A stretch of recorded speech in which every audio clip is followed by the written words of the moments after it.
Tom Zenner scandal.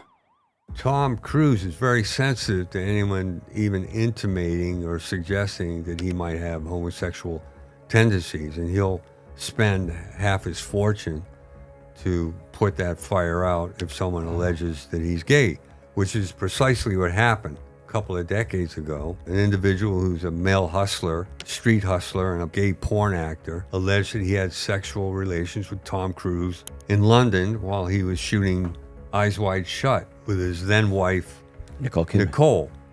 And this came about around the time Tom and Nicole were getting divorced. So you can imagine they wanted to neutralize this guy.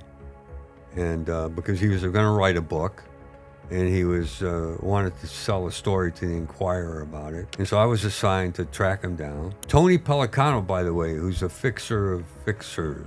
He did almost a 20-year prison stint sentence, right? in federal prison for wiretapping. Yeah. He brought me into the case. He said, you got to find this guy.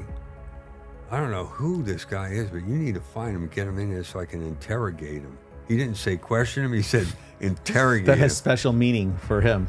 So anyway, I'll spare you the details. I got the kid, and I brought him in on a pretense that I found a guy who would help you sell your story. It was Anthony Pellicano. He didn't know who he was. And Tony interrogated him, and so then he got lettered by Bertfield's lawyer. Tony gave all the information to the divorce lawyer, said this is what's going on. Got Baresi on the case. Baresi's talking to him. He's been lettered, and the kid eclipsed himself like the full moon after I had words with him.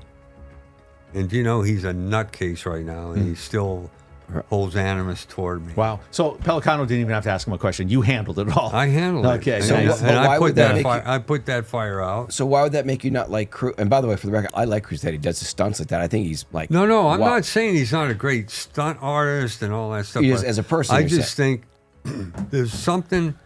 I can read people. You read Sure. people. You read people.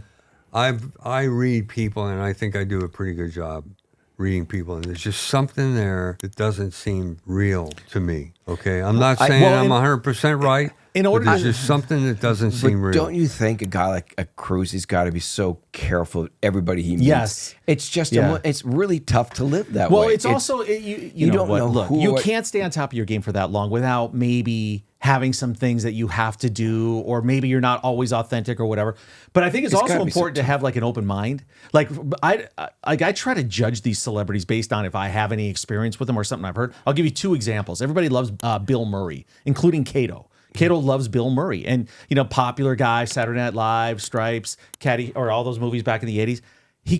Of all the celebrities I've dealt with, from being in TV sports and, working in the entertainment and doing this for a long time, it's unequivocal he was the biggest jerk I've ever dealt with. Isn't that funny? Yeah. A personal experience that I had at Madison Square Garden with him back in 1996 with Dennis Rodman. I never forget it. And I tell people all the time, he's such a jerk. Or he was a jerk that day. At that day- that that's day. why it's so important for these celebrities. And I'll give you one Tom Cruise story where I have him in a little bit different mind because of what he did. So when he was in the early days of Mission Impossible, when he was filming in China, my really good friend was one of the correspondents for Extra. So he would fly all over the world, Rome, China, everywhere, and do stories on the filming of Mission Impossible with Tom Cruise. So he developed a pretty good relationship with Tom Cruise.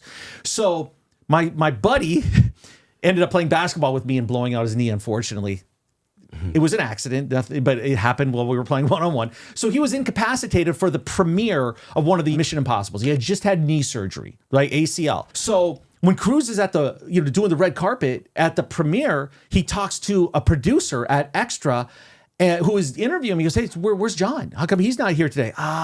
He hit his knee. He just had knee surgery. He wishes he could be here, but he couldn't. And Tom goes, "Oh man, tell him I hope he gets better, right? Tell him I wish he was here. I hope he gets better." 3 days later, door knock on my friend's house, John's house, and it's a delivery guy for FedEx who brought this $20,000 knee rehabilitation machine that Tom Cruise delivered to him with a note that said, "Hey, I hurt my knee doing a stunt a few years ago. This really helped. I hope it helps you." Hey there, I'm Tom Zenner, and if you're a fan of true crime and pop culture scandal, I think you are, well, make sure you subscribe to this channel. Give us a like, because trust me, the drama is just starting to heat up. Follow me on social media at Tom Zenner and keep coming back to the channel. And we're going to keep bringing you the scandal every single day. New content. Thanks for watching.